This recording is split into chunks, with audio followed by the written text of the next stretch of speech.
네, 여러분 안녕하세요. 곽수산입니다. 자, 오늘도 정시 라이브 9시 한 주의 마무리입니다. 출발합시다. 렛츠고! 고! 몽둥.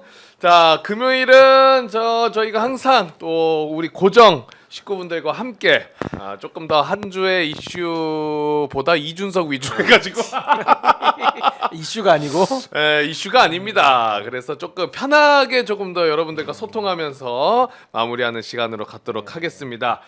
우리 수다리 누나님 오늘도 일찍 오셨네. 아유 감사합니다. 그리고 수다리 누나님이 수산 오빠 2기세로 상무지구에 빌딩 하나 올리겠는데요.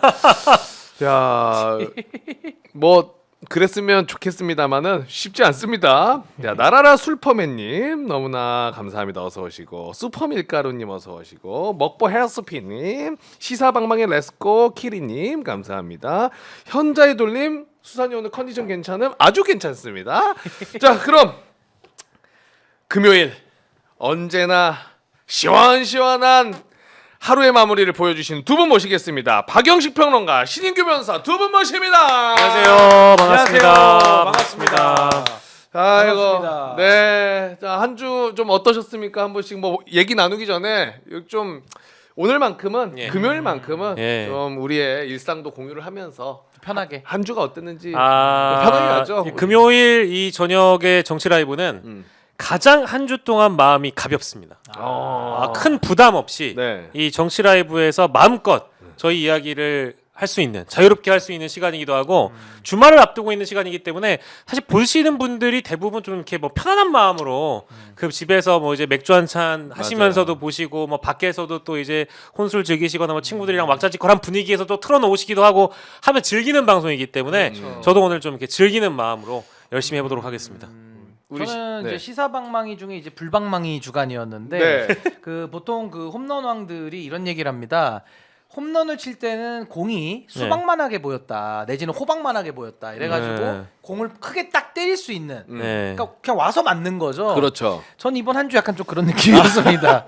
아니 근데 모든 이슈들이 모든 이슈들이 상당히 좀 정확도가 다 홈런이었어요? 높으면서 아니 뭐 제 입으로 그렇게 하긴 좀 그렇지만은 예. 뭐 드립도 많이 터지고 예. 이번 한 주는 예. 컨디션도 굉장히 좋았고 드립도 나름대로 네. 큰 수확이 있었던 예. 그런 한 주였다. 네, 제가 알기로는 신인규 변호사가 제가 아는 사람 중에는 가장 그 어떤 자기 만족도가 높은 사람입니다. 자존감 높고 자존감 높고 네. 자기 만족도서 항상 이렇게 드립이 칭찬해 성공하면. 칭찬해 예, 이게 칭찬해 이렇게 칭찬을 안아주죠, 하시는 이렇게. 분이기 때문에 맞아요. 스스로를 사랑할 줄 아는 분이세요. 예. 우리 모두 스스로 사랑해야 됩니다. 맞습니다. 예. 오늘 방송 전에 이제 제 준비를 하고 한 10분 정도 남았을 때 곰곰이 생각을 해보니까 그냥 문득 뒤를 좀 돌아봤어요. 그런데 돌아보니 윤석열이 대통령 되고 나서 이렇게까지 다른 그 정권에서 뉴스 때문에 피곤하고 매일같이 뉴스가 쏟아진 정권이 있었나라는 생각이 문득 들더라고. 김건희의 뭐 그렇죠. 학력 그리고 도이치모터스 그러다가 작년 9월부터는 명태균 게이트 터졌죠. 그 명태균부터 시작하기만 해도 지금 내란까지 6개월 정도가 뉴스 폭탄이었잖아요. 사실. 그렇죠. 예. 와 대단한. 사실은 이제 그 방송 관계자분들 입장에서는 이게 뗄감이 없는 것보다 뗄감이 있어야 또 이제 하루하루가 어쨌든 버텨 나가는데 큰 도움이 되기 때문에 좀 좋은 얘기가 많았으면 좋겠는데 사실 좀 짜증나고 맞아요. 뭐 지지부진하고 답답하고 시원하지 못한 그런 이슈들만 많이 있었는데 이제 윤석열 내란 수계의 이 파면이 결정되는 순간 좀 더 숨통이 트이면서 좀 뭐랄까 조기 대선이라는 것은 뭐 선거라는 게 또 민주주의의 꽃이고 또 축제 아니겠습니까? 그렇죠. 그런 차원에서 한 세대를 또 정리하고 다음으로 나아간다는 의미에서 또 즐겁게 임할 수 있을 것 같습니다. 그러니까. 근데 저 같은 경우는 이제 윤석열도 여러 번 보다 보니까 그 사용법을 좀 알게 되더라고요. 순간 예. 약간 미운정 들었다고 얘기하는 줄 알고 깜짝 놀랄 뻔했네요. 사용법을 알게 사용법. 됐다. 그러니까 윤석열 이제 사용법. 요 얘기 나오면 요때 윤석열의 심리 상태 어떤 거다. 요게 읽히기 때문에 네. 마음은 좀 더 편해지는 것 같아요. 그리고 이제 모를 때는 우리가 두려운데 알면 쉽거든요. 그리고 이제 뭐 헌재에서도 변론기일 이제 다 끝났고 다음 주 이제 화요일 날 딱 한 번 마무리. 그러고 나면 이제 뭐 파면으로 이제 달려가는 이제 탄핵 열차 이제 종착지에 내리는 거 아니겠습니까? 맞습니다. 그렇기 때문에 저는 뭐 힘들었지만 그래도 우리 시청자분들 더 힘내시고 저희가 이제 고지가 멀지 않았다. 네. 그리고 더 중요한 것은 파면으로 끝나면 안 되죠. 바로 이제 대선이 시작되면 정말 또 양보 없는 전쟁이 또 시작되지 않겠습니까? 그렇죠. 그때 정말 이 내란을 진압할 수 있는 그런 정말 좀 깨끗한 예. 새 정부가 들어설 수 있도록 하여튼 뭐 모든 마음을 끝까지 모아야 된다. 맞습니다. 예, 그런 네, 희망을 많은- 또 받습니다. 많은 국민들이 이제 다음 대선의 시대 정신은 무엇이냐 이제 이런 말씀들 많이 하실 텐데 시대정신 연결 좋은데요. 저는 시대 정신은 리커버리 회복이다. 국가의 회복, 국격의 회복, 안 돼. 중요한 거예요. 이게 용어 회복. 너무 좋다. 리커버리를 해야 됩니다. 리커버리. 그러니까 회복, 시스템도 체계도 모든 거를 회복을 해야 되기 때문에 야. 원점으로 돌려놓아서 그 원점을 발 디뎌서 더 앞으로 진일보할 수 있는 정치를 보여줄 지도자가 나와야 된다고 생각하고요. 물론 그 중심에는 이게 미래로 나아가려면 과거를 정리해야 됩니다. 아까 내란 진압을 말씀해 주셨기 때문에 이번 이 사태에서 윤석열 파면됐다고 끝났다? 아 절대 아니죠. 특검 출발시켜가지고 내란의 잔당들은 싹쓸이 발본색원해야만 대한민국이 재건될 수 있다고 저는 생각합니다. 저도 이제 충치 치과로 비유하면은 이건 뭐 아말감 떼워가지고 될 거 아니고요. 금리로 안 됩니다. 아 이거 준비한 건가요? 아니 저는 준비라는 게 아니라 그 방송에 맞게 나오죠. 야, 이거 좋은데요. 그래서 아말감은 제가 처음 들어서 아주 칭찬합니다. 금리 정도로 안 되고 네. 다음에는 임플란트 들어가서 확실하게 뿌리 내려야 돼요. 아 레진으로는 안 되는군요. 됩니다. 안 됩니다. 아, 요 네. 비유는 좀 돈 들어가도 해야 됩니다. 요 비유는 지금 딴 데서 한 게 아니라 오마이 최초 같은데요? 단독이죠. 단독입니다. 요 치과 비유는 네. 제가 이제 치과 갈 때가 됐거든요. 스케일링 할 때가 됐기 때문에 갑자기 공이 크게 네. 수박만하게 보이면서 때린 거거든요. 네. 그래서 뭐 이거 이제 홈런 이런 것도 하나씩 터졌고. 그래서 하여튼 이번 주는 네. 뭐 여러 가지 저는 뭐 절망 속에 또 희망을 보는 맞습니다. 그런 한 주였던데 우리 박영식 앵커님 아까 그 회복이란 단어 네. 너무 좋습니다. 정말 참 와닿고. 아, 만담 또 들어갑니까? 와닿고 이래서 네. 너무 좋다. 네. 그런 쪽으로 우리가 달려가야 네, 됩니다. 여러분들이 컴퓨터 하실 때 F5 누르면 새로 고치면 되시잖아요. 네. 계속 F5를 누르면서 이제 많은 그렇죠. 분들이 창을 새로 고쳐 하고 내일 2시죠? 싶으시거든요. 내일 2시. 아, 내일 2시에 국회에서 재밌는 토론회가 있다 그래가지고. 아, 내일입니까, 오마이 TV 그거? 중계하죠. 아, 내일. 오마이 TV에 또 내일 중계를 2시. 해주신다 그래가지고. F5 눌러야 됩니다 그래요? 내일은. 예, 거기에 울산 누가 씨도 누르시고. 김용남 전 의원 나오신다고요? 그렇죠. 김종대 전 의원님 그러니까 나오신다고요? 김용남의 회복, 예. 김종대의 회복, 예. 박영식의 회복이죠. 네. 자, 신인규 회복까지 들어갑니다. 여기서 더하면 이제 내일 오마이 중계 빠집니다. 네, 내용으로 들어가야 됩니다 지금. 아, 조심하겠습니다. 빠지면 안 됩니다. 그 여유 있을 때 이제 저희가 시간 따로 드릴게요. 네. 좋습니다. 자, 그러면 오늘 그래도 많은 분들이 두 분의 이 만담으로 또 너무 힘든 와중에도 그렇죠. 또 채팅으로 웃고 계십니다. 이런 아, 또 예. 이런 즐거움이라도 아, 소소히 맞습니다. 있어야죠. 그렇죠. 맞습니다, 맞습니다. 그리고 또 뉴스를 또 놓칠 수 없으니까 하나하나 살펴보겠습니다. 두 분을 모신 만큼 오늘 크게 한 세 파트로 나뉩니다. 일단 공통 예. 대주제는 명태균인데요. 명묻은 세 명을 좀 다룰 겁니다. 아하. first First. 저희가 항상 시간 분배를 잘못해서 오늘은 이준석을 전진 배치합니다. 네. 아. 과감합니다. 과감하네요. 아니 이거 괜찮을까? 아니 이거 괜찮을까요? 아니 이거 한 시간 할 수도 예. 있을 이거 텐데. 댓글창에서 UFC 열릴 것 아, 같은데 일단 괜찮을까요? 이준석 의원 전진 배치하고 아 나는 감당 못해. 전진 배치하고 내 책임 아니고. 아니 저희가 참고로 다른 방송에서 예. 이걸 아. 이 주제를 전진 배치했다가 쉽지 않은 길인데. 50분을 넘게 한 적이 있어가지고요. 예. 저희 한 번 달리면 브레이크 없거든요. 일단은 전진 배치하고 전진 배- 아 좋습니다. 운 좋으면 오세훈 시장은 오늘 조금 봐줄 수도 있어요.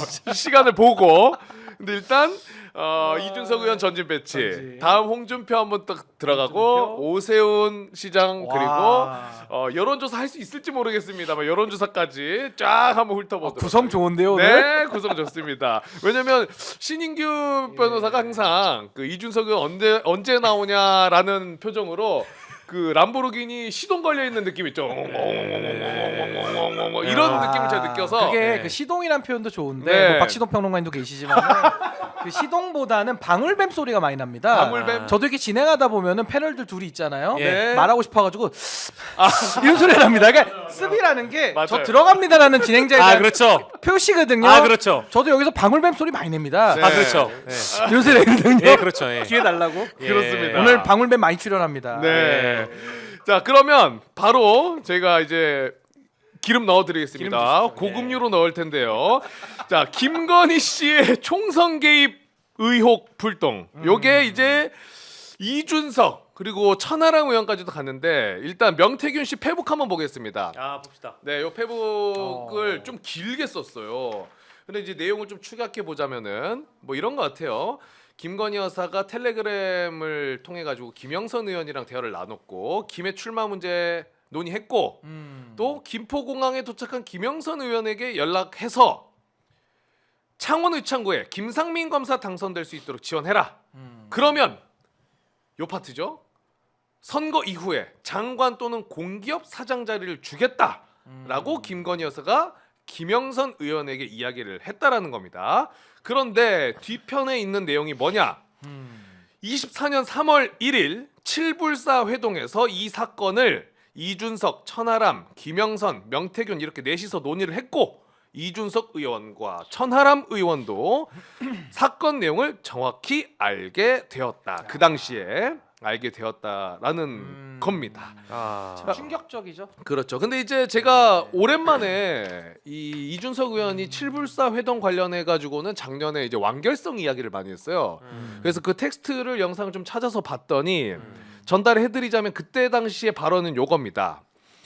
내용이 앞뒤가 없으니까 완결성이 없었다.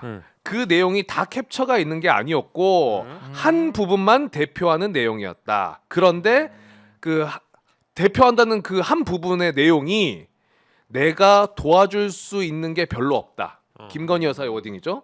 김건희가 내가 도와줄 수 있는 게 별로 없다. 이런 취지의 내용이었다. 그래서 완결성이 없다고 본 거고 텔레그램 자체를 안 보여줬다. 그 당시에는 그렇게 발언을 했습니다. 그 당시 발언이죠. 그 당시 작년.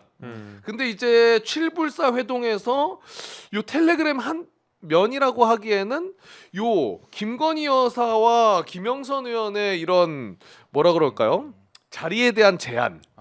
김건희 여사가 뭐 그런 위치에 있는 것도 아니죠. 당연하죠. 그런데 민간인인데. 그런 거를 명태균 씨의 주장으로는 같이 논의를 했다라고 이야기를 했습니다. 어떻게 보시는지. 자, 악살 밟으세요. 방금 이제 방울뱀 소리 났거든요. 네, 하긴 했는데 일단은 일단은 이건 일단 대전제는 뭐냐면 명태균 게이트가 9월에 터지고 나서 지금 이제 2월 21일에 이르기까지 언론 보도를 다 종합해 보잖아요. 네. 누구의 주장이 물론 명태균은 정치 브로커이고 이 사람 공익 신고자가 될 수 없다라는 점을 제가 밝혀두고 얘기합니다. 네. 근데 정치인들이 계속 부인하거나 부정하는 진술들은 많이 나왔어요. 네. 근데 검찰 진술 내지는 그 명태균 쪽에서의 폭로 내용을 종합해 보면 누가 더 진실성이 있냐고 물어본다면 대다수의 국민들은 듣고 나서 보니까 명태균의 말이 다 맞았네. 맞는 게 너무 많아. 이런 식으로 연결됐다라는 거를 잊지 마시고요. 그러니까 대전제는 명태균 측의 폭로가 일부가 아니고 대다수가 맞아떨어진 적이 있었다라는 걸 감안하시고 보셔야 된다. 그리고 두 번째는 일단 이전에 해명했던 것과 지금 해명했던 것을 비교해 봐가지고 언론에서 좀 물어보지 않았겠습니까? 네. 근데 지금 이준석 의원하고 천하람 의원의 입장을 들어보니까 전달해 주시죠. 예. 뭐라고 합니까? 그러니까 이준석 의원은 기억이 나지 않는다. 기억이 안 난다. 그렇죠. 기억이 나지 않는다. 그리고 김건희 여사가 김상민 검사를 넣고 싶어 한다라는 건 이전부터 돌았던 얘기다. 호호. 칠불사에서 구체적으로 해당 사안을 들었는지는 기억나지 않는다라고 답을 한 거고 그리고 천하람 의원은 회동에서 김상민 검사 언급은 있었지만 오호. 대가에 대해서는 듣지 못했다. 라고 얘기를 했어요. 근데 이 정도의 상황을 발언까지 나왔다라고 한다면 저는 지금 이 과거의 진술과 지금의 진술이 약간 좀 배치되는 측면이 분명히 있어 보이고요. 약간 결이 좀 다르긴 합니다만 그 부분이 있고 지금 어쨌든 조기 대선 국면이 곧 열리기 때문에 이준석은 또 대선 주자이기도 해서요. 제가 정치라이브에서 누차 얘기를 했습니다만 이거를 과연 이준석 의원 측이 몰랐겠느냐. 어느 정도 예견을 했기 때문에 조기 대선에 가장 먼저 닻을 올렸다고 볼 수밖에 없는 겁니다. 검찰이 수사할 수 있을까요? 못할 가능성이 높다라고 일단 여기까지만 말씀드리고 다음 방울뱀에게 드리겠습니다. 네. 자, 매콤하게 들어가 주시죠. 아니 근데 저는 사실 이게 굉장히 중요한 부분이 나왔다고 보는 게 이준석 의원은 이거 거짓말 논란을 피하기가 어려울 것 같아요. 어떤 국민을 속인 거죠.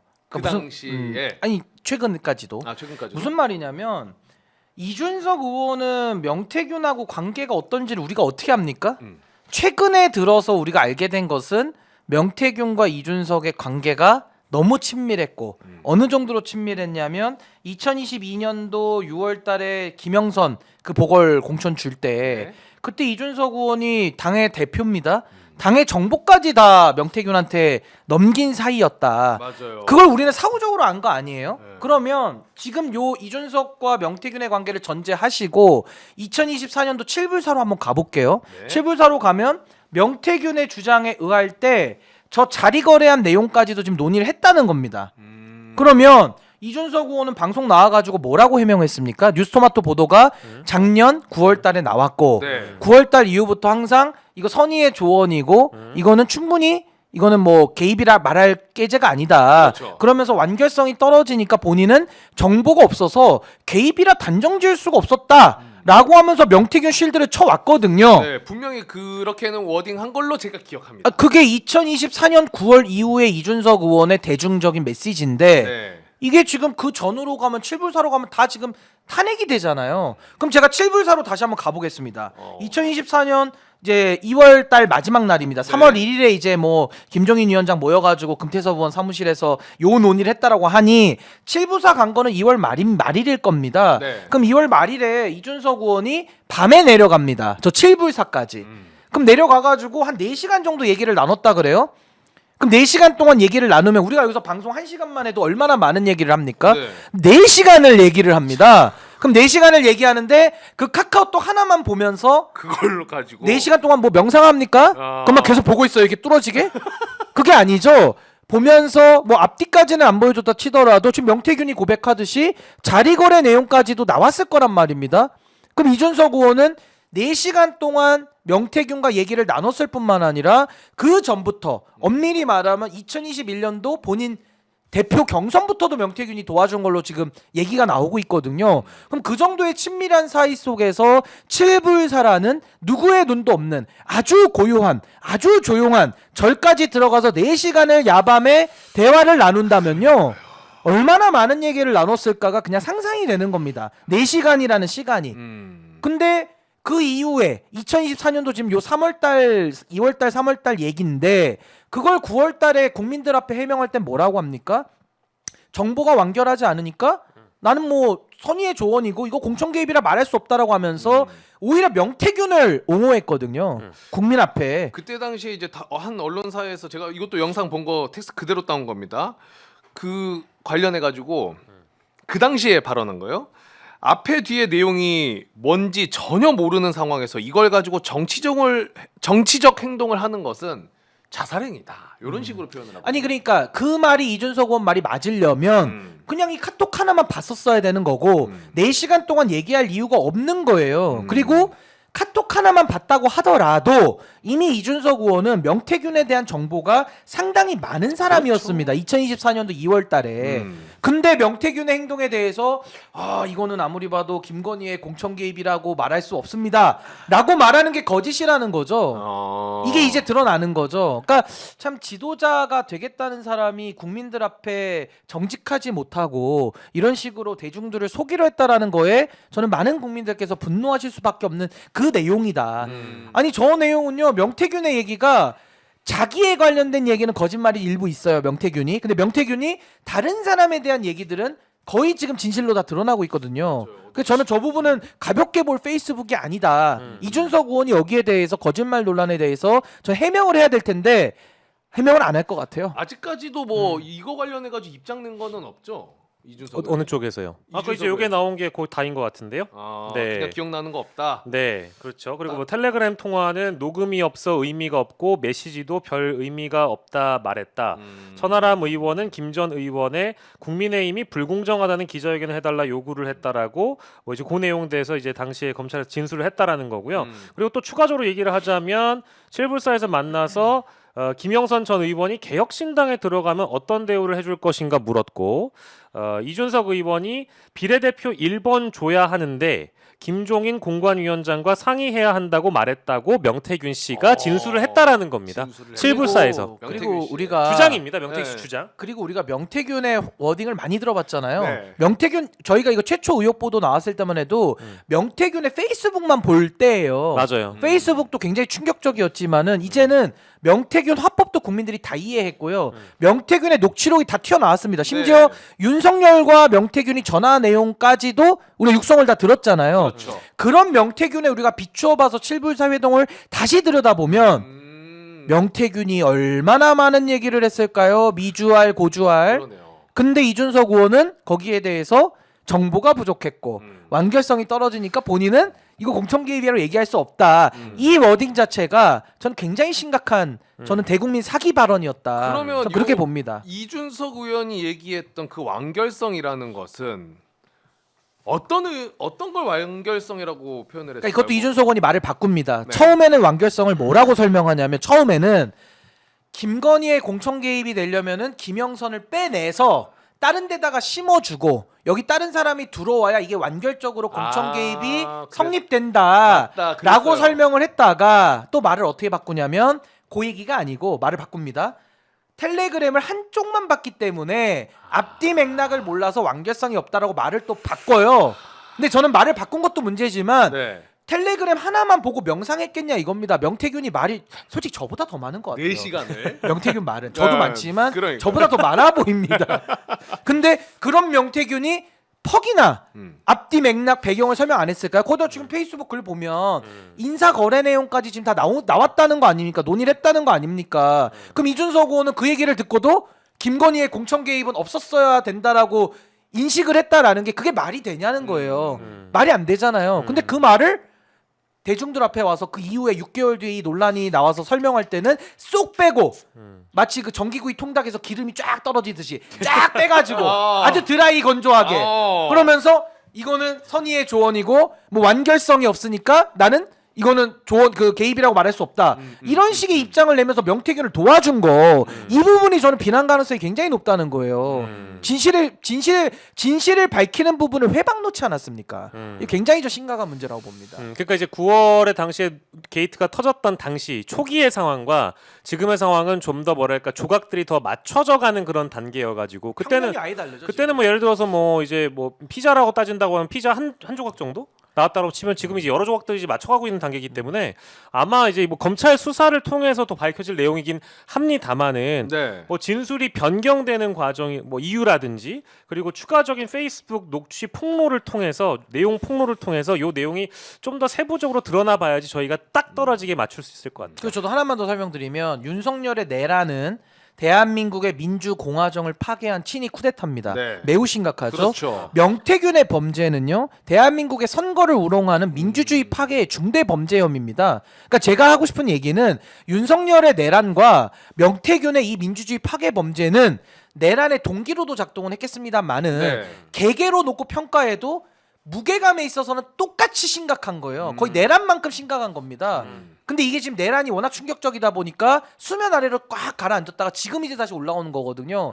결코 명태균의 죄값이 가볍지 않고요. 명태균과 원팀 돼서 일했던 사람들 다 수사받아야 되고 민주주의 파괴 중대범죄 혐의에 대해서 이건 용서받기 힘들다. 매우 심각한 문제입니다. 그러니까 이렇게 연결하면 될 것 같아요. 그러니까 내란이 벌어진 이유의 가장 핵심은 김건희다. 우리 이런 얘기 많이 하잖아요. 네. 그러니까 윤석열이 명태균 게이트에 검찰 창원지검 사건 보고서를 받고 나서 이제 마음이 빨리 이 비상계엄 비상대권을 활용해야 된다라는 확신을 굳혔을 것이다라는 거 이제 대다수 국민들이 유추할 수 있는 대목 아니겠습니까? 합리적으로 그렇죠. 뭐 김건희 구하기 혹은 본인 자신 구하기 명태균 게이트가 전면적으로 떠오르게 된다면 이 사태를 걷잡을 수 없이 자기 국정 운영이 불가능하다 이 평가를 하지 않았어요? 그렇죠. 그러면 이 촉발된 가장 큰 배경과 원인은 명태균 게이트인데 명태균 게이트 안에 담겨 있는 주요 가담자들이 어찌 보면 내란의 동기를 또 만들어낸 거기 때문에 이 연결점이 있는 겁니다. 그래서 우리가 내란 특검과 명태균 특검과 김건희 특검과 다 만날 수 있는 거예요. 이게 한 바구니 안에서 다 만나죠. 그렇죠. 다 만날 수 있는 겁니다. 그러니까 내란 세력이든 지금에 와서 내란이 잘못됐다라고 정치적으로 비판하는 사람들의 입장을 보건데 과거에 어땠느냐 이거를 보면은 과연 내란 세력과 한 몸인지 아닌지를 우리가 구분할 수 있겠죠. 그러면 지금 이 칠불사 관련해 가지고 명태균 씨의 주장대로 그 현장에서 이준석 의원과 이야기를 나누면서 천하람 의원도 있고 김건희 여사가 이 김영선 의원한테 공기업 사장 자리까지 제안을 했다라는 토의가 있었다라면은 이준석 의원은 그 당시에 충격을 먹었을까요? 아니면은 이전에도 공천 관련해서 김건희의 어떤 일련의 과정들을 보고 아직도 이러고 있나 이렇게 생각을 했을까요? 아니 추론하기에. 저는 충격을 먹는다는 거는 그런 상황을 예견하지 못했는데 그런 일을 발견했을 때 충격을 먹죠. 근데 그게 아니라 이준석 의원은 이미 김건희랑 2022년도 그 4월달 당선인 시절에도 이미 만나기까지 했어요. 그렇죠. 만나기까지 했고 그때 2022년도 6월달에 지방선거랑 재보궐선거할 때도 김건희의 공천 개입을 이미 알고 있던 사람입니다. 근데 뭐 이제 와서 칠불사 2024년도 3월달에 와가지고 2월달에 와가지고 그 김영선과 관련된 뭐 자리 교환 문제, 뭐 공천에 대해서 움직여주면 뭐 떨어지면 뭐 자리 주겠다.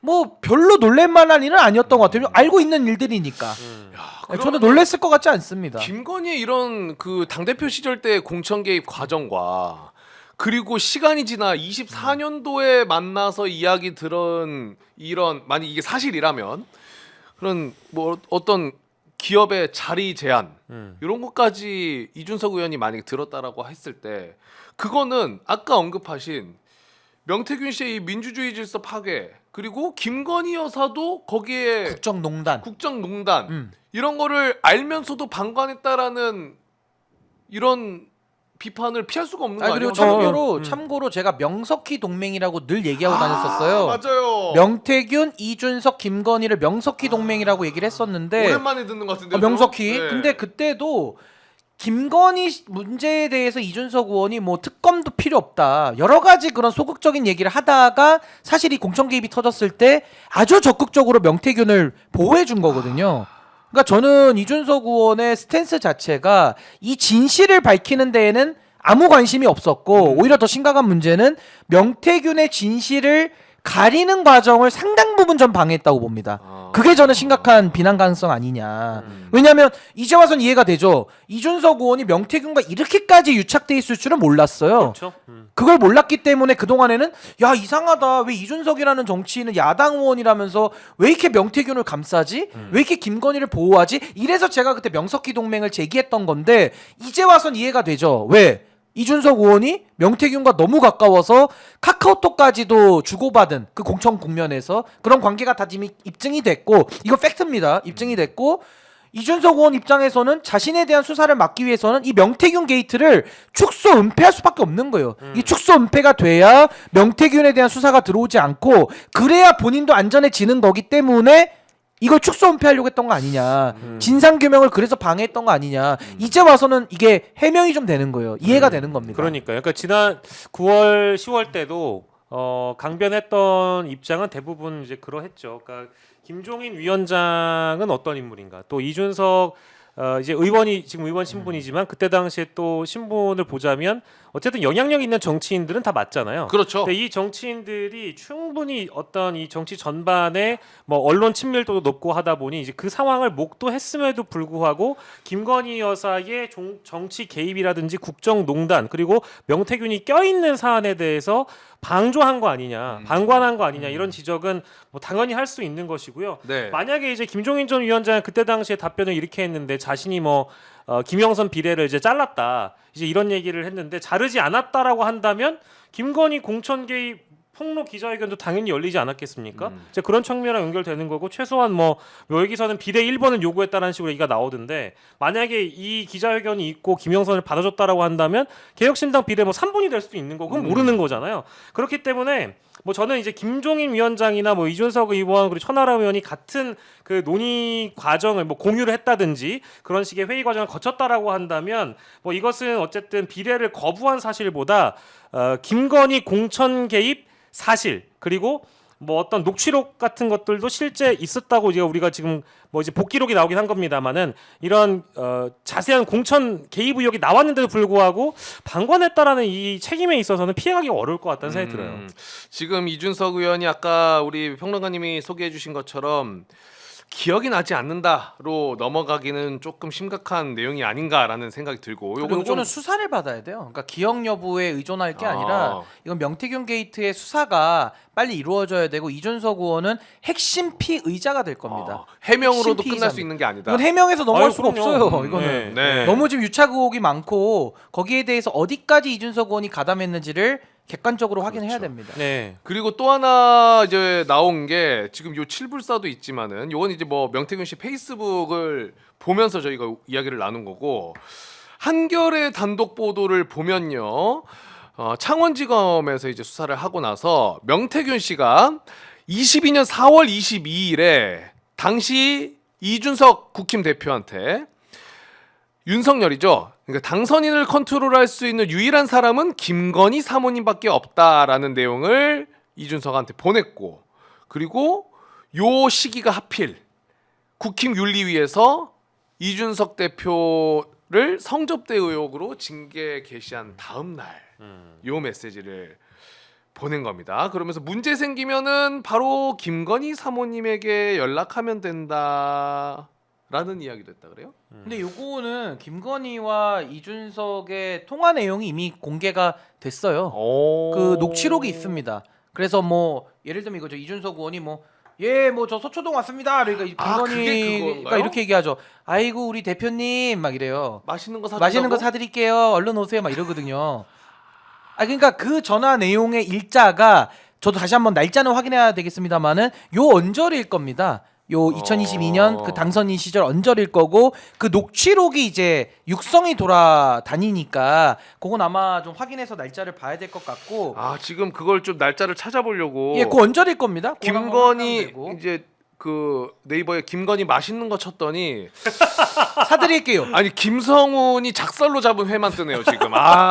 지금 경호처 이슈가 많아가지고 내가 아니, 제가 한번 그래서- 찾아보겠습니다. 아니, 그래서 말씀하고 저는 뭐 계시면. 그 날짜는 이제 우리 제작진께서 확인해 주시면 되니까 그래서 제가 하고 싶은 얘기는 이준석과 김건희의 연결고리와 소통은 이미 입증이 끝났죠. 그 전화 그러네요. 하나만으로도 끝났고 지금 명태균의 말대로 4월 22일에 김건희 여사한테 얘기해서 당신의 그 윤리위 문제 구명을 받아라 이렇게 안내를 했다라는 거 아닙니까? 그럼 여기서 이준석 의원은 명태균한테 도움을 한번 받은 거예요.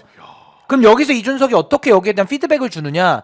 2022년 5월 9일자 이것도 카카오톡 이미 다 보도가 된 겁니다. 이준석 당시 당 대표가 김영성 공천과 관련해서 당의 정보를 명태균한테 다 넘겨줍니다. 그러니까 4월 22일에 이준석 의원은 본인 윤리 문제에 대해서 명태균으로부터 정보를 취득하고 그리고 본인은 거기에 대한 보은으로 5월 9일, 그러니까 한 2주 뒤죠. 5월 9일에 당내 경선과 관련된 정보를 내주고 이런 식의 유착관계가 해왔다는 거예요. 그럼 이게 뭐가 문제냐? 당 대표라고 하더라도 당의 공천을 방해할 수 없습니다. 왜 당은 공당이거든요. 공당의 업무를 당 대표가 방해를 하잖아요. 그것도 업무 방해가 되는 거예요. 당의 업무기 때문에. 이거 대박이긴 그래서 이 하네요. 부분에 대해서는 명태균과의 공모, 명태균과의 원팀 플레이를 이거 수사로 규명해봐야 되는 겁니다. 그 지금도 나온 정보만으로도 이거는 굉장히 좀 심각한 문제다라고 아니 근데 생각합니다. 우리 신인규 변호사께서 얘기해 주셔가지고 지금 날짜도 확인해봤는데 네. 언제 2020년? 그 조합을 녹취록이 있어요. 조합을 해볼게요. 지금 날짜는 제가 찾았고 뭐냐면 다시 한번 요거부터 정리해드리겠습니다, 여러분.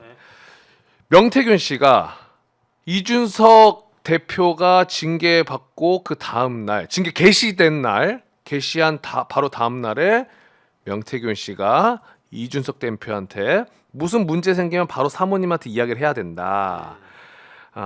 그러니까 중간은 빼고 이준석 대표가 지금 사모가 개입해봐야 뭐가 있겠어요라고 반응을 보였고 명태균 씨가 제가 내일 사모님이랑 의논하고 연락 올리겠습니다.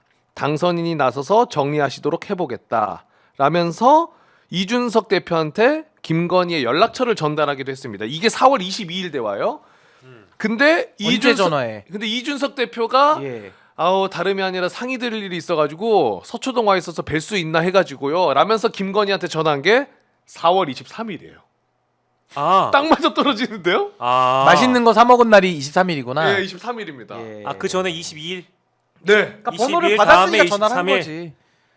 김건희 여사의 연락처를 이준석 대표한테 받자마자 전달해 준 게 22일. 22일. 다음 날 전화는 23일. 그리고 아까 말한 카카오톡으로 정보를 이준석 의원 쪽에서 명태균에게 주는 건 5월 9일입니다. 쫙 연결되지 않습니까? 보도를 기반으로 추론하는 겁니다, 여러분. 예, 연결이 자연스럽죠. 그러니까 이제 뭐 저희가 첫 번째 나왔던 그 2000 그 7불사 회동에 대한 내용부터 시작을 해가지고 이거 이제 당에서 징계 위기에 놓이기 직전 위기에 놓이기 직전 단계죠.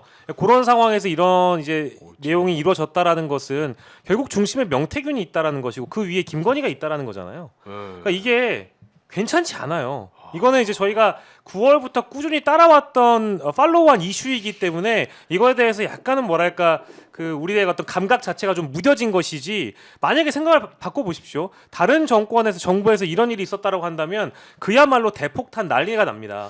근데 지금 이제 계엄 상황 이후에 뭔가 무뎌진 감각 때문에 이 명태균이라는 인물 자체가 좀 이가 희석돼 버리거나 물타기 된 성격이 있어요. 그러니까 명태균에게 이렇게 뭐랄까 정치인들이 유력 정치인들이 놀아났다라는 것 자체는 굉장히 우리 국민들이 분노스러운 일이고 이분들 입장에서 굉장히 부끄러워할 일이거든요. 이걸 그냥 넘어갈 수가 없는 일입니다. 그리고 요 지점도 있습니다.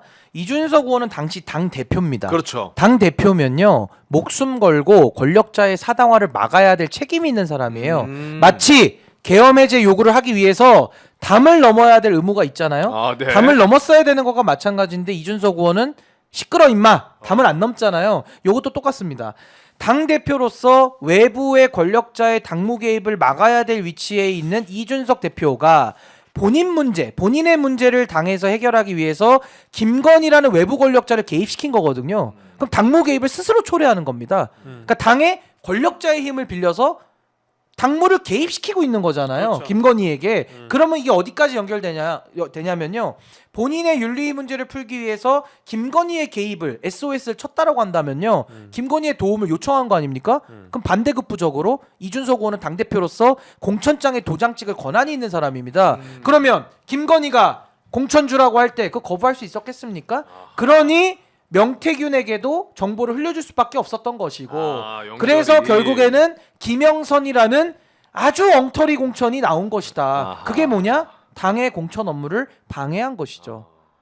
매우 심각한 겁니다. 이게 지금 당이. 그리고 지금 그뿐만이 아니라 이제 요게 오늘이죠. 오늘 JTBC 단독으로 또 나온 게 방금까지 얘기한 게 22년 4월의 일이잖아요. 4월 말에. 근데 22년 7월에 명태균 씨랑 이준석 당시 대표가 주고받은 카카오톡 대화를 JTBC에서 입수를 했는데 그때 사이 좋을 때죠. 네. 예. 명태균 씨가 7월 2일에 이준석에게 카톡을 보냅니다. 대표님이 걱정하는 일은 추호도 없으니 평정심을 유지하라. 여사님 스케줄 보고 대표님과 자리를 만들겠다라고 이야기를 하고요.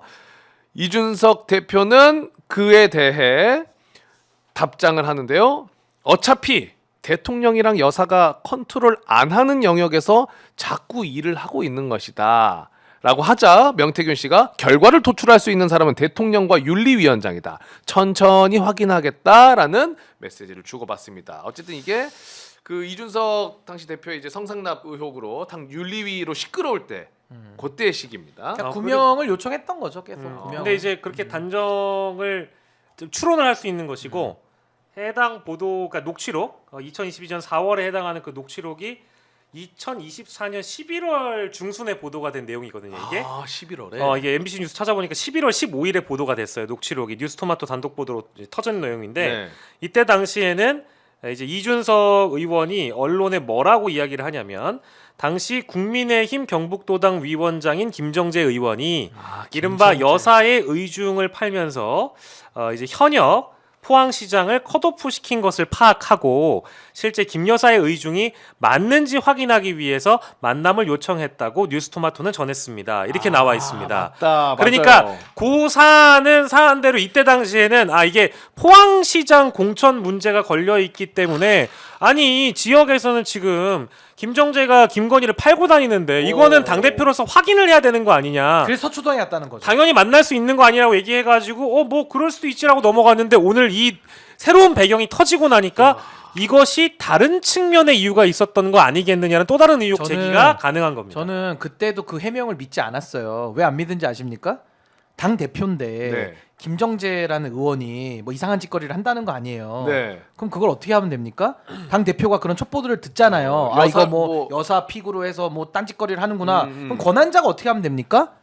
그냥 안 받아주면 되는 거예요. 공천 배제하면 되는 거예요. 그런 그렇죠. 첩보가 입수가 되면 말도 안 되는 일이기 때문에. 말도 안 되는 일을 벌렸으면은 이런 사람들은 자격이 없구나. 페널티 줘서 잘라내면 됩니다. 근데 이준석 의원이 그때 해명을 어떻게 하냐?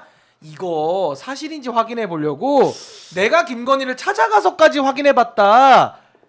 안 맞잖아요. 아니 권한자기 때문에 이상한 짓을 하면은 그걸 잘라내고 불이익을 주면 되거든요. 불이익을 줄 권한이 있으니까. 근데 그거를 불이익을 안 주고 본인이 김건희를 굳이 찾아가가지고 저기요 김건희 여사님 이거 무슨 일입니까? 라고 확인하는 것 자체가 너무 이상한 행동이라 저는 그때도 믿지 않았어요. 근데 알고 보니 오늘은 명태균에 의해서 야, 이거 재밌다. 이런 얘기가 지금 나오니까 요 부분 딱딱딱딱 시간이 좀 맞습니다. 이준석 의원이 요거 좀 이제 해야 그 될것 보도 같아요. 당시에 실제 기자회견까지 우리가 기자회견 했을 때요. 기자회견 기억 안 나시죠? 김원 내란- 앞에서 한 거나 기억나. 이거 내란 때문에 다 헷갈려. 당시 기자회견을 자처해서 경위를 설명을 했는데 경북도당 소관인 포항시장 공천에서 현 시장을 떨어뜨리기 위한 작업이 이루어진다고 보고 논의를 중앙당 차원으로 끌어올렸는데 그러자 윤석열 당선인이 역정을 내면서 연락을 해봤다라는 겁니다. 이거 이준석 의원의 당시 기자회견 주장입니다. 네. 도당위원장이 계속 반발하면서 그걸 대통령에게까지 가져가가지고 그걸 대통령이 저한테 공천 이렇게 하면 안 된다라는 식으로 계속 얘기하는 그런 상황이 발생한 겁니다. 역정을 내면서 얘기하는 상황은 저는 굉장히 이례적이라고 봐가지고 해서 어쨌든 이거를 확인차 김건희 여사를 만나러 갔다. 이제 이 주장인 거죠. 근데 어쨌든 명태균이 22일에 김건희 연락처를 주고 23일에 전화를 했다. 그렇죠. 근데 해명은 김정재로 했다. 요 정도까지가 일단 드러난 거 아니냐라는 네. 생각이 듭니다. 근데 지금 명태균 씨가 뭐 입을 열고 뭐 다시 지금 화두가 되면서 나오는 내용들이 한두 개가 아닙니다. 또 하나가 있어요. 민주당에서 녹취 하나를 공개를 했는데요. 명태균 씨가 이준석 의원이 당대표로 선출됐었던 전당대회 당시에 이준석 의원에게 홍준표 당시 이제 무소속이었을 거예요 아마. 근데 홍준표 대구시장의 복당을 요청한 정황을 담긴 육성을 공개했습니다. 요거 일단 한번 같이 들어보시죠. 중요한 거는 경선을 이기고 봐야 되는데 본인이 농사를 못 지어놔서 그런 거라. 왜냐면 당협이 다 넘어가 버렸어요. 뚜껑 깔 것도 뭐 있노? 뻔한데 홍준표 아저씨는 그 사람 다 내보내고 내가 그 한테 준석이 당 대표 되면 가서 사진도 못 찍는다. 추석 못해서 준석이하고 사진 저 먼 곳을 같이 바라보면서 현재와 미래 가면서 사진 다 찍어놔라. 그리고 같이 대담하고 이야기하고, 에? 아버지와 아들처럼 해가 사진 막 찍고 다 해고, 카메라 다 불러라. 내가 다 가르쳐줬다. 화보지 만들으라고, 싹 다. 그때 이준석이 데리고 가니까 내보고 좀 나가 있으라 하대. 그래서 내가, 준석아, 니 당대표 되면, 홍 대표님, 니 저 복당 시킬기가 안 시킬까? 최우선을 시킬기가 안 시킬까? 시켜야죠. 대표님 됐죠? 왜 그런지 알아? 안 봐도 뻔하잖아. 그 알라 대놓고 살살 꼬시갖고, 니 뭐 어쩌고. 그래서 홍 대표 자기 그 자존심이 있는데 그걸 앞에서 보여주는 자체가 그러니까 내가 홍 대표 좀 나가 있으라 하는 거를 이 자리에서 준수가 니 바로 해라. 그러니까 예 바로 복당시키겠습니다. 이걸 좀 쉽게 해석한다면 어떻게 보면 됩니까? 저는 강아지 한 마리가 생각나네요. 김태열 소장이 얘기했던 명태균의 똥개 발언이 떠올랐습니다. 네. 아를 시키는 대로 할 거야 안 할 거야 해라. 예 복당시키겠습니다. 똑바로 해라잉. 요거 똥개 발언이 떠올랐습니다. 떠올랐다. 야, 이거 아니 뭐 근데 명태균이 저렇게 남한테 떠드는 내용은 거의 사실에 다 부합하거든요. 남 얘기는 거의 100% 진실입니다. 그런 게 있었죠. 남 그게 얘기는. 많죠, 근데 거의. 또 이제 이 정치 라이브가 굉장히 그 품격을 중시하는 방송이고 그럼요. 또 이제 그 당사자의 반론을 중시하는 아주 훌륭한 언론사이기 때문에 그럼요. 제가 이제 얘기를 얘기를 들으면서 의혹적입니다. 지금. 어쨌든 지금 이제 그 똥개라고 하신 저 똥개 발언 취소합니다. 네, 그러면요. 하수인으로 정정하겠습니다. 알겠습니다. 네, 그러니까 똥개 취소합니다. 하수인으로 지금 지목하신 이준석 의원이 저는 이미 2021년 4월 14일, 4월 21일에 홍준표 대표 복당을 허용해야 한다라고 공개 입장을 밝힌 바 있다라고 지금 공개를 해놓은 상황이 있다. 이제 요 정도까지 일단은 반론으로 성격으로 말씀을 좀 드려야 될 것 네. 같고요. 다만 이게 지금 이따 뒤에 저희가 홍준표 시장의 복당을 왜 명태균이 신경 쓰고 앉았느냐에 대한 부분은 이따 후반부에 나올 겁니다. 왜냐면 오마이가 또 오늘 오마이뉴스가 굉장히 또 이제 사진 하나를 대문짝만에 공개를 오늘 하면서 큰 거 나왔어요. 큰 게 나왔기 때문에 요거 보고 나면은 아니 왜 홍준표 시장을 저렇게까지 명태균이 챙기느냐 그 대목을 우리가 알 수 있는 것이고요. 네. 그리고 어쨌든 명태균 입장에서는 이준석 대표를 뭐랄까 수단 활용해서 홍준표의 복당을 이뤄내려고 했다라는 정황이 담겨 있다라고 봐도 되겠죠. 말 나온 김에 그냥 봐버릴까요? 볼까요? 네, 그 사진 한번 보여주시죠. 얘는 그 만난 적이 없어요. 사기꾼이라면서요. 사기꾼. 통화를 해본 적이 없어요. 어? 문자 한번 해본 적이 없어요. 그렇죠. 있으면 그 가오라 해요.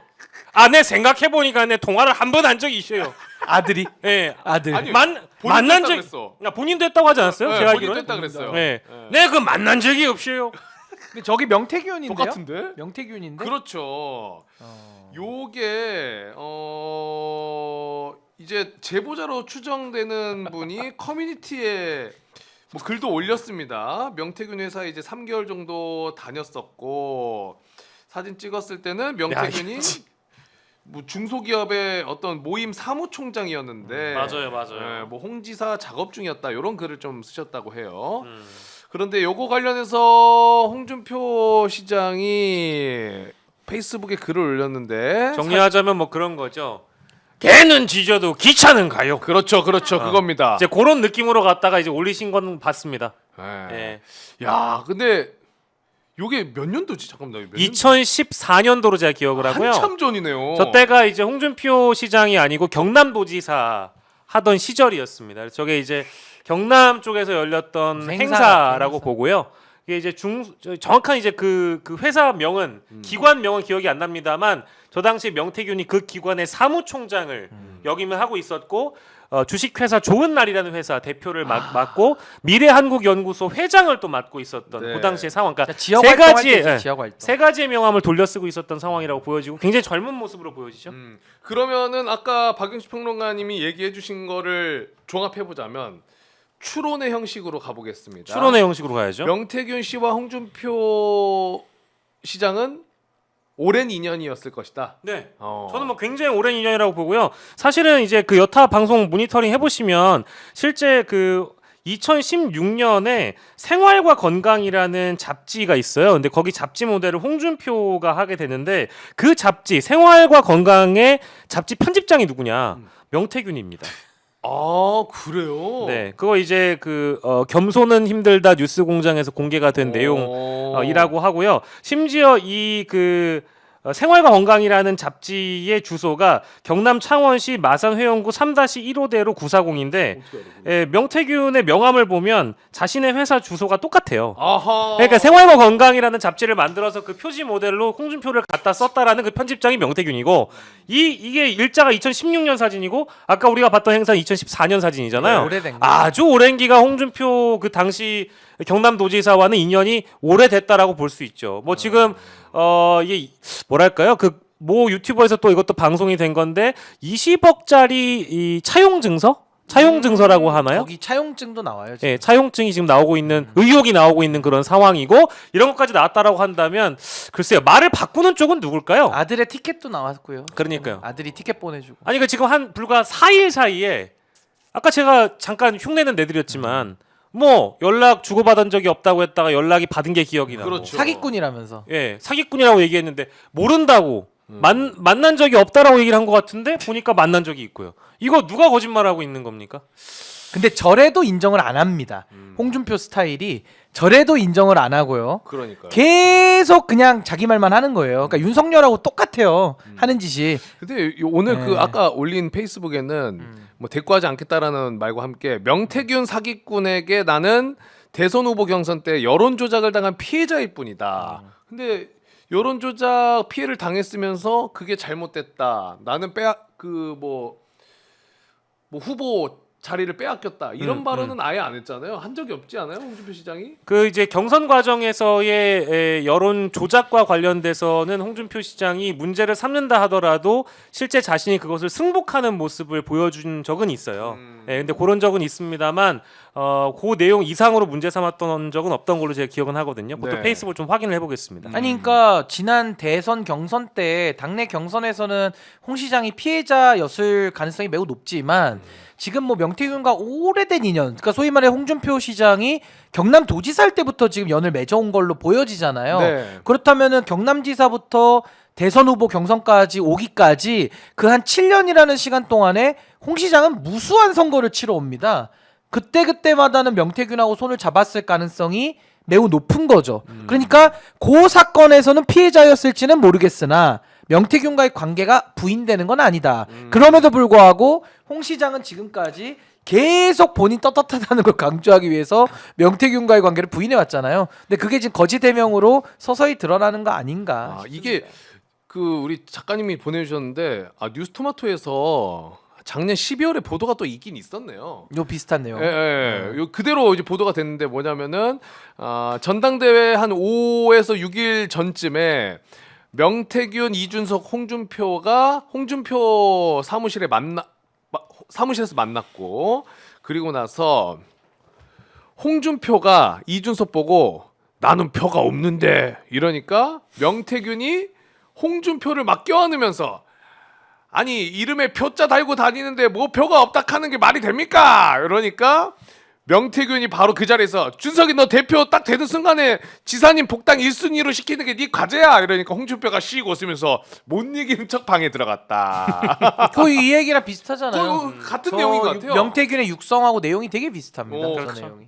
이 보도에 뒷받침되는 녹취가 이번에 좀 공개가 된 것 같습니다. 그러니까 뉴스토마토 기사가요. 이제 와서 보면 항상 앞서 나오고 뒤로 이제 녹취록으로 늘 백업이 되는 이제 그런 현상인데 지금 요 기사도 요 녹취록하고 연결시켜서 보면 굉장히 이해가 좀 쉽게 되는 것 그러면 같습니다. 핵심은 어쨌든 이게 무슨 일이에요? 하고 넘어갈 게 아니라 이게 이제 사실이라고 한다면 예. 이준석 의원이 그 당시 상황에 대해서 문제가 되는 점은 무엇이고 해명해야 될 것은 어떻게 해명을 해야 된다고 좀 보십니까? 그러니까 일단은 명태균과의 관계성은 이준석 의원이 인정하고 있기 때문에 명태균이 만약에 지금 뭐 홍 시장 복당 과정에서의 영향력 내지는 대선 경선에 조작했다라는 영향력, 김영선 공천 개입에 관련했다라는 영향력 요 부분에 대해서 이준석 의원이 다 알고 있거나 함께 공모했을 가능성이 매우 높아지는 거예요. 그러니까 명태균의 범죄 이퀄 이준석의 범죄가 될 가능성이 매우 높다. 이걸 형법에서는 기능적 행위 지배라고 우리가 부르거든요. 그러니까 이준석은 이준석의 역할을 감당하는 것이고 명태균은 명태균의 일을 감당해서 서로 공동의 목적을 이루는 범죄를 공모 공도 정범이라고 합니다. 그러니까 그 부분에 대해서 이준석 의원도 수사를 피하기가 매우 어렵다. 저 그렇게 봅니다. 요 잡지 사진을 우리 제작진께서 구하신 것 같은데 요거 잡지 사진만 준비되면은 지금 보내주신 거예요? 뜨끈뜨끈. 저희 방송 보시다가요? 야. 저희 방송을 보시다가 강혜경 씨가 지금 바로. 진짜요? 그래요? 이 공익 제보자로 활동하시면서 여러 어려움과 바로. 고초를 겪고 계신 강혜경 씨 너무 응원합니다. 응원드려요, 예. 잠깐만. 진짜. 요거 이준석 의원의 정원 유착이랑 비슷한 결로 느껴지는 거 아니에요? 잠깐 조심조심. 아니요, 잠시만요. 네. 근데 여기에는 지금 반대 진영에 해당할 만한 사람이 안 나와 있잖아요. 적대적인 사람이 그런 없잖아. 거죠? 예, 아니에요. 저 조심해야 됩니다. 네. 저 같은 그렇게 또 하는 거 싫어요. 네. 예. 그거 안 되죠. 바로 보내 안 돼. 아니 마침 찾고 있는데 예. 사진 찾고 있는데 네. 이렇게 된 겁니다. 젊으셨네. 근데 지금 점점 이제 증거가 나오고 있잖아요. 그리고 그러니까 강혜경 씨도 여러 방송에 나와서 이제 홍준표 시장이 발끈하는 거에 대해서 여러 차례 사실은 이제 부정을 했었고 진실은 밝혀질 거라고 이제 재차 강조를 하셨는데 그렇죠. 지금 아까 제가 말씀드렸던 이제 20억 차용증 의혹을 제기한 명태균 씨 변호인도 검찰에 지금 고발이 된 지금 상황이고요. 이제 법률적인 대응을 아마 대선 주자로 분류된 명태균 게이트 관련자들이 지금 하고 있는 상황입니다. 네. 오세훈 시장도 그거는 언론사를 고발하거나 이런 식으로 지금 움직이고 있거든요. 근데 결론적으로 홍준표 시장은 아까 쓰레기 치우면서 당당하게 내기를 가겠다라고 얘기를 했어요. 쓰레기가 난무해도 당당하게 내기를 간다. 그럴 수밖에 없는 게 대선 경선에 뛰어들지 않으면 어찌됐든 검찰에게 수사를 할 수 있는 시간과 공간을 허용해 줄 수밖에 없는 그런 상황이 되는 것이고 두 번째로는 그러다 보니까 전 말이 좀 꼬였다고 보는데 오늘 제가 재밌게 본 거는 그 페이스북에 이렇게 썼어요. 누가요? 아니 홍준표 시장이 네. 탄핵 기각으로 윤석열 대통령의 복귀를 간절히 바라지만 만에 하나 아 맞아요. 탄핵 인용으로 조기 대선이 열릴 때 이에 대비하지 않으면 안 된다는 게 나의 입장입니다. 라고 하는 것은 이게 뭔가 좀 모순적이잖아요. 복귀를 바라지만 대선을 준비해야 된다. 그러니까 이게 약간 자기 나름대로는 이 조기 대선에 뛰어들 수밖에 없는 명분이 지금 필요한 거예요. 그리고 굉장히 마음이 조급해진 겁니다. 어쩔 수가 없는 거예요. 이렇게까지 증거와 증언들이 보도를 통해 나오고 있는데 이걸 네. 피해갈 수 있겠습니까? 야, 근데 지금 홍준표 시장도 그렇고 좀 오세훈 시장 뭐 짧게만 얘기하자면은 명태균 씨가 뭐 식당 등을 특정하면서 네 차례 만났다라고 하고 남상권 변호사는 조금 더 디테일하게 이야기를 전해주신 게 식당에서 오세훈 시장이 간장에 계란 반숙 전 단계 요리를 좋아하더라. 기본이 나오는데 2번을 시켰다는 얘기를 명태균 씨가 했다. 굉장히 디테일한 이야기를 또 하셨거든요. 그런데 박범계 의원이죠. 네. 민주당에 오늘 명태균 씨를 또 창원교도소에서 만났는데 박범계 의원이 이렇게 전했습니다. 그 황금폰 관련한 내용인 것 같아요. 카피본이 있고 수사는 이미 다 끝났고 어느 시점에 터트릴 거냐만 남았다라고 명태균 씨가 이야기한 걸 전달해 주셨습니다. 이게 만약에 이제 수사는 뭐 더 어쨌든 이 황금폰의 내용이 계속해서 나오게 되고 그렇게 된다면은 홍준표, 오세훈 이 두 사람 그리고 이준석 의원까지 과연 조기 대선에서 엄청난 타격을 받게 될 것인지 지금 나온 내용들로만 해도 해명해야 될 게 굉장히 많긴 합니다만은 어떻게 생각하세요? 근데 이거는 해명을 못 해요. 아니 어떻게 해명하겠습니까? 그냥 부인하고 계속 버티기밖에 할 게 없지. 이건 해명이 불가능한 겁니다. 그럼 이제 계속 딴소리 하거나 아예 해명이 불가능하면 그냥 뭉개고 가는 수밖에는 없을 거예요. 그래서 제가 아까도 말씀드렸다시피 이건 수사 사안이다. 수사를 통해서만 명명백백하게 가려질 수가 있다라는 생각이 들고요. 그리고 홍준표 시장의 아까 저 페이스북 발언 같은 경우는 뭐 그냥 홍준표답지 않습니까? 그러니까 양다리죠. 양다리를 걸치면서 집토끼도 잡고 이제 본인 대선 준비도 하면서 이제 어떻게든 해보고 싶다라는 의도인데 결국에는 홍 시장은 이번에도 이 명태균과의 그 유착 때문에 조기 대선이 벌어져도 저는 대선 주자 되기가 지금 매우 어려운 상황까지 왔다고 봐요. 왜냐면 이 리스크만으로도 그래서 당내에서 지지를 받기가 매우 어렵고 만약에 대선이 끝나더라도 저는 뭐 수사를 대선 때는 잠시 일부 피할 수 있을지는 모르겠으나 어쨌든 이 사안은 그냥 덮고 넘어갈 수는 없다. 새 정부가 들어서면 아마 1호 과제로 아마 이 부분을 수사를 받을 거기 때문에 전 진실이 밝혀지는 건 시간 문제라고 봅니다.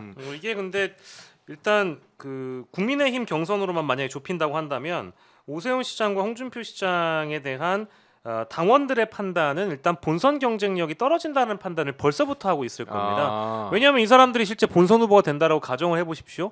이 어떤 사법 리스크라는 거를 감당할 수 있겠습니까? 안 되죠. 이런 의혹들이 다 나와 있고 실제 황금폰이라는 게 미처 다 열리지도 못한 상황인데 이 정도로까지 세밀하게 중국집, 청국장집, 장어집, 간장에 계란 반숙 전 단계 요리 이런 것까지 나왔다라고 한다는 것은 사실 그 우리 변호사님 더 잘 아시겠습니다만 증언이나 진술의 일관성 이런 것들 매우 중요하거든요. 구체성 매우 중요한 대목입니다. 근데 이런 것들이 벌써 튀어나오고 있다라는 것은 당원들은 굉장히 민감하게 판단을 할 거예요. 이제 그러다 보니까 지금 사실 후보는 많이 난립하고 있는 상황이지만 실제 대선 경선 과정에서는 뭐 이제 쉽게 정리가 될 가능성이 매우 높다라고 볼 수밖에 없는 것이죠. 그리고 명태균의 지금 증언이나 진술도 유의미하지만 더 중요한 건 명태균이 녹취를 너무 많이 해놨어요. 맞아요. 근데 그 녹취가 너무 많아서 지금 객관적으로 다 입증이 되고 있는데 저 명태균의 녹취라는 것은 본인이 녹음을 했든 안 했든 그때 당시에는 진실로 볼 수밖에 없는 거예요. 왜냐하면 우리가 그렇잖아요.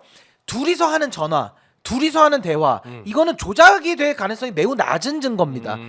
그럼 그렇기 때문에 저건 신빙성이 꽤 높은 증거로 취급을 받거든요. 그렇죠. 그렇기 때문에 전 이게 명태균의 입에 우리가 다 주목할 수밖에 없는 거고 너무나도 많은 물적 증거를 지금 확보하고 있기 때문에 그래서 그 황금폰 얘기도 나오잖아요. 그래서 전 이거 정치인들이 피해갈 수가 없을 것 같아요. 너무 증거가 많아요, 지금 명태균 그러면 씨가. 이게 어쨌든 수사가 제대로 네. 돼야 되는데 가장 신뢰할 정도로 우리가 이 명태균 명태균 게이트를 파헤치려면은 방금 언급한 특검법, 수사밖에, 예. 특검법을 통해서 이제 수사가 돼야 되는데 이 명태균 특검법은 조기 대선 전에 가능하다고 보십니까? 아니면 조기 대선 이후로 조금 우리가 생각을 하는 게 저는 뭐 그 이전엔 불가능하다고 보고요. 왜냐하면 지금 일단 목전에 두고 있는 거니까요. 앞으로 한 15일 정도만 재판관들의 평의 기간을 잡아보면은 3월 중순쯤에 아마 탄핵 심판에 대한 결론이 나올 거고요. 그렇게 되면 이제 60일이라는 시간 동안 대통령 선거를 마무리를 해서 다음 대통령을 선출해야 되는데 사실 우리가 공식적으로 원래 D-100일 정도를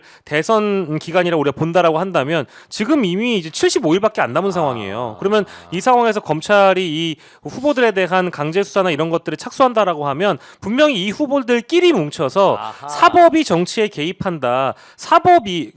검찰이 정치에 개입한다라면서 대선에서 손을 떼라는 이제 메시지를 낼 가능성이 크고요. 특검이라도 통상적으로 뭐 특검이든 검찰 수사든 간에 부담이 클 겁니다. 그래서 그럴 가능성은 전 적다고 보고 아마 차기 정권 이후에 이제 수사가 탄력에 붙을 가능성이 높은데 증거 인멸에 대한 우려는 크게 하지 않아도 될 것 같다는 생각이 드는 게 이미 이 자료를 다 확보하고 있는 쪽은 사실 명태균 씨 쪽이거든요. 명태균 씨 쪽 혹은 그렇죠. 공익제보자로 등록돼 있는 강혜경 씨나 우리 김태열 미래한국연구소장 측이 갖고 있기 때문에 그런 것들에 대한 대목까지 우리가 함께 고려해 본다면 아마 대선 이후가 되지 않을까 싶습니다. 저도 검찰이 강제 수사를 정치인들에 대해서 안 했기 때문에 상당히 좀 분노스럽긴 합니다만은 그래도 걱정은 안 해도 된다. 아까 우리 박영시 앵커님 말씀하신 대로 결과적으로 명태균이 황금폰을 열고 명태균이 갖고 있는 증거를 다 공개했기 때문에 전 이 부분을 이제 검찰이 갖고 있고 앞으로도 수사가 들어가면 명태균 쪽에서 저는 밝힐 부분들로서도 충분히 범죄 입증이 가능하다고 봐요. 그래서 그 부분은 걱정을 좀 놓으셔도 될 상황으로 보여지고 아하. 저는 특검법에 대해서는 좀 달리 봅니다. 그러니까 특검법이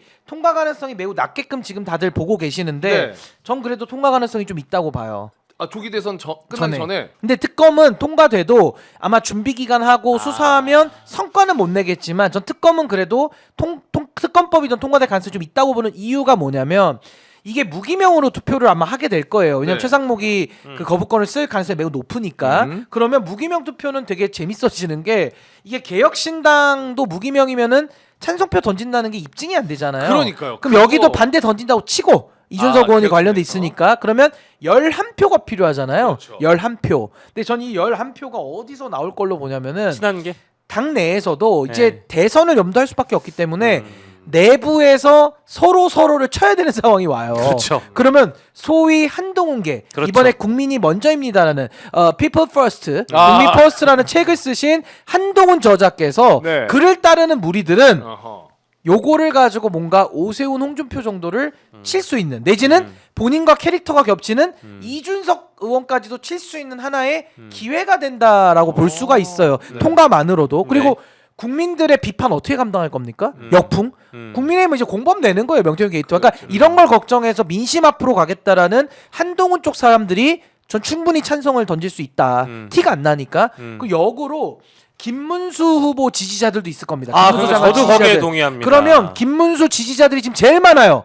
60명이 지금 막 그 김문수 세미나에 갔다 그러거든요. 네. 그럼 이 자들은 한동훈이 또 유력하단 말이에요. 네. 한동훈도. 그러면 역으로 한동훈 쪽에서 이 법이 통과되면은 모든 욕을 다 먹을 거거든요. 네. 그걸 역이용해가지고 김문수 쪽에서도 일부는 명태균과 관련 없는 정치인들은 찬성표를 일부 던질 가능성도 좀 있다. 무기명이니까. 그래서 한동훈 쪽에 뒤집어 씌우려고. 네. 그러니까 이런 다양한 변수들이 지금 물밑에선 있기 때문에 이건 아마 쌍권총이라고 하는 권영세 권성동 지도부도 올 컨트롤이 안 될 거고 저는 자유자재로 흐름이 움직이면서 이건 좀 예측 불가능의 단계로 좀 가고 있다. 그럼 저 그렇게 만약에 봅니다. 그 조기 대선 과정에서 이제 국힘도 당내 경선이 있을 거 아닙니까? 후보자를 경선하죠. 뽑기 위해서. 경선하죠. 그러면 만약에 수사는 일단 잠깐 멈춰진다고 하더라도 특검법이든 일반 검찰 수사든 당내 경선 안에서 사실 그걸 여쭤보고 싶었거든요.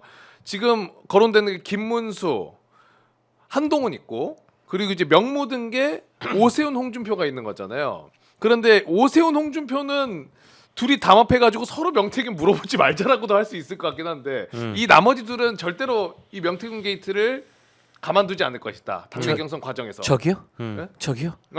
한동훈? 한동훈 괜찮아요? 아니 좋은데요? 한동훈 대표 경선 때 다 보셨잖아요. 네. 이분 성격 아시죠? 나경원 의원 상대로 아, 그렇죠. 바로 공소권 취소 요청하신 적이 있으신데요? 네. 이 얘기까지 하면서 나경원 의원의 동공을 3초 동안에 제가요? 14번 움직이게 만들었습니다. 제가 제 것만 빼달라고 그랬습니까? 나후보님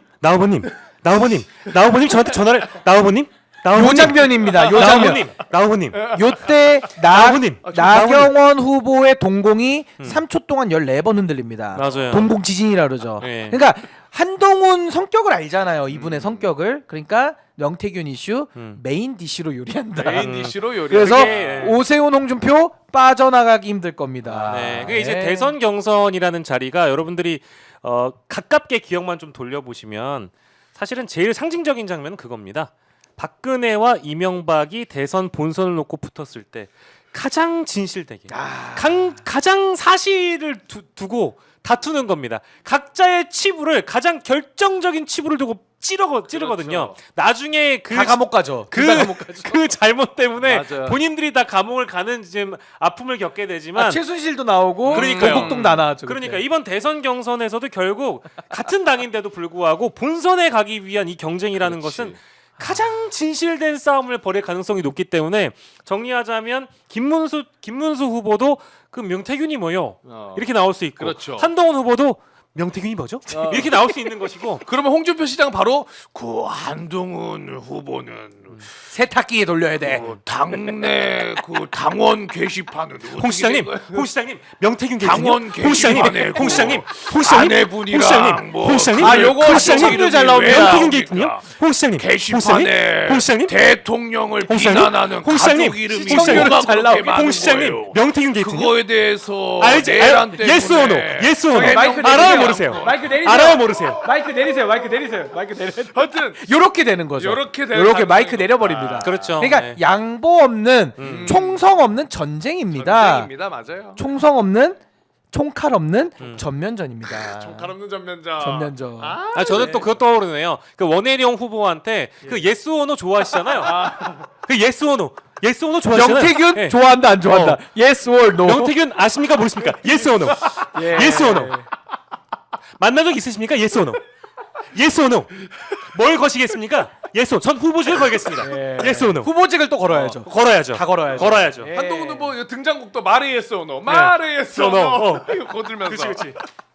아우 덥다. 아우 근데 국민의힘 경선은 요거 아마 TV 토론 붙으면 아, 재밌을 시청률 겁니다. 잘 나올 시청률은 겁니다. 많이 터져서 방송사들은 좋아할 것 서로 할 거예요, 같은데 서로. 아 근데 전 여기서 너무 많은 진실이 나올 것 같은데요. 아 그러니까요. 여기서 진짜 제일 다 튀어나올 것 같은데. 아 저는 이제 오마이뉴스에 또 새롭게 제안 드리고 싶습니다. 그러니까 제가 이제 그 대선 그러니까 당권 경쟁 구도 이제 나경원, 한동훈, 원희룡 또 그때 윤상현 나왔을 때요. 그게 어마어마한 그 유튜브에서 화제였기 때문에 요걸 또 생중계하면서 진짜. 이게 뭐 중계 형태라면 너무 재밌죠. 네.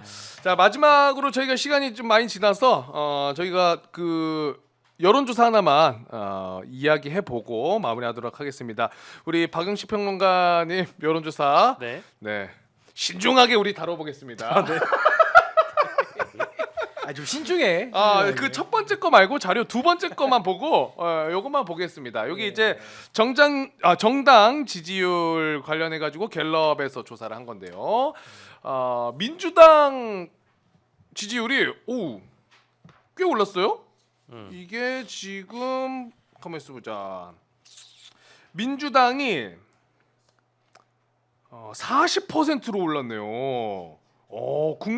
국힘이 34고요. 국힘보다 6% 포인트 높았고 지난주랑 비교했을 때 민주당은 2% 포인트가 올랐고 국힘은 원래 39였는데 5% 포인트가 내려가지고 34가 찍혔습니다. 근데 요거 관련해 가지고는 이재명 대표가 이제 중도 보수 발언이 있었잖아요. 근데 이 발언을 하고 나서 그 이후에 이제 좀 조사가 된 걸로 지금 파악이 되는데 그래서 이게 반영이 된 거 아니냐라는 분석들이 있습니다. 이거 좀 어떻게 보시는지? 네. 저는 일단 첫 번째로는 지금 민주당의 지지율이 갤럽뿐만 아니라 국민의힘과 이제 차이가 벌어지고 이제 다시 크로스가 되는 이유는 무엇이냐? 일단은 이 표본을 좀 봐야 되는데요.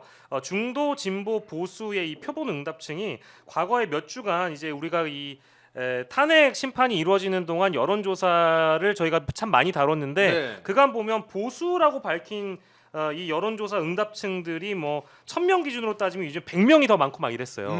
그러다 보니까 훨씬 더 반영이 국민의힘 지지층이 더 많았던 것도 사실이거든요. 네. 그래서 민주당 지도가 낮게 나왔는데 지금 보면 60명 정도의 차이를 보이고 있거든요.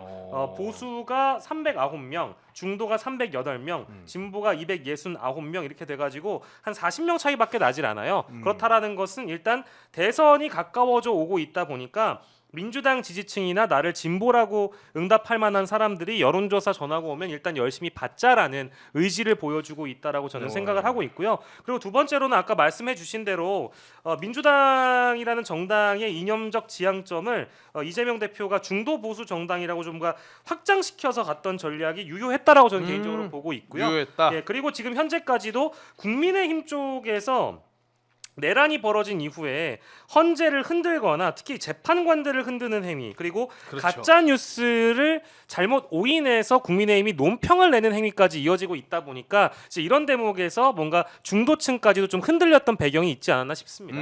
네. 실제로 그 중도층 민주당 지지도가 42, 국힘이 22가 나왔다고 합니다. 네. 우리 신규 변호사께서는 저는 이제 그 동안에 사실 그 네. 조기 대선에 뭐 사실상 대선 주자를 이제 선언한 뭐 이준석 의원 같은 사람도 있었고 뭐 홍준표 시장 같은 분도 뭐 출마를 계속 얘기를 했고요. 이상하게 민주당 쪽에서는 대선 얘기를 안 하지 않습니까? 근데 국민의힘 쪽이나 범보수라고 불려지는 사람들은 지속적으로 대선 프레임으로 갔거든요. 네. 그러니까 이게 뭐냐면 샴페인을 일찍 터트린 거예요.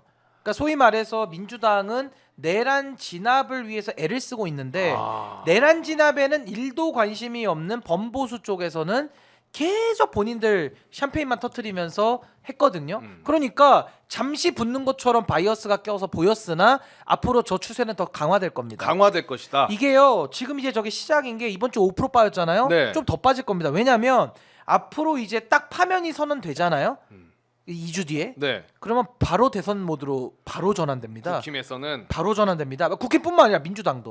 그렇죠. 이제 그건 모두가 대선 앞으로 가는 거예요. 그럼 그렇죠. 그때부터는 지금까지는 민주당은 대선에 디귿도 얘기 안 했는데 국힘 쪽에서만 얘기해가지고 저런 결과들이 나왔다가 이제는 벌어지잖아요.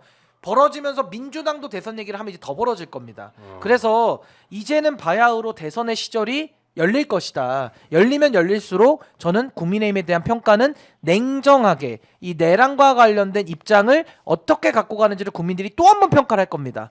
내란 그 파면 이후에. 그래서 저는 지금 이제 저 결과를 놓고 봤을 때 민주당은 조금 더 올라갈 지점이 있고요. 한 1, 2% 더 올라간다고 보고 국민의힘은 1, 2%더 빠질 걸로 전 예상을 합니다. 네. 거기다가 또 하나 중요한 건 뭐냐면 이번에 보수는 전당 그 경선을 치를 수밖에 없어요. 네. 경선을 치르게 되면 그 경선 후유증이라는 게 있습니다. 당내 경선 그리고 보수가 분열돼서 대선을 치를 가능성은 매우 높습니다. 높다. 그래서 저는 민주당이 이재명 대표 뭐 사법 리스크 이런 얘기를 자꾸 언론에서는 하는데 지난번에도 뭐 위증교사라든지 공직선거법 1심 결정 판결 나왔을 때도 전혀 지지율엔 영향이 없었어요. 그래서 2심에서도 영향은 없다. 네. 예, 그래서 저는 그 부분은 뭐 논외로 해도 될 것 같다 이런 생각이 듭니다. 하나만 더 이제 첨언을 하자면 국민의힘의 지지도가 떨어질 수밖에 없는 이유를 아주 합리적으로 말씀드려 볼게요. 네. 국민의힘이란 정당은 지금 반지성과 비합리, 우경화, 이제 내란에 가담한 사람들 아니냐라는 비판을 그동안 받아왔음에도 불구하고 윤석열 내란 수계와의 손절을 그동안 하지 않았습니다. 그래서 안 했습니다. 맞아요. 안 했죠. 안 했기 때문에 지지도가 견고할 수 있었습니다. 왜냐? 여론조사 응답층 대다수가 사실 아스팔트 극우라고 불릴 만한 이제 철저히 내란을 부정하고 비상계엄을 정당화하는 그런 여론 지지층들이었거든요. 이런 사람들이 국민의힘 지지층으로서 보수 응답층으로서 여론조사에 응답을 해왔어요. 근데 두고 보십시오.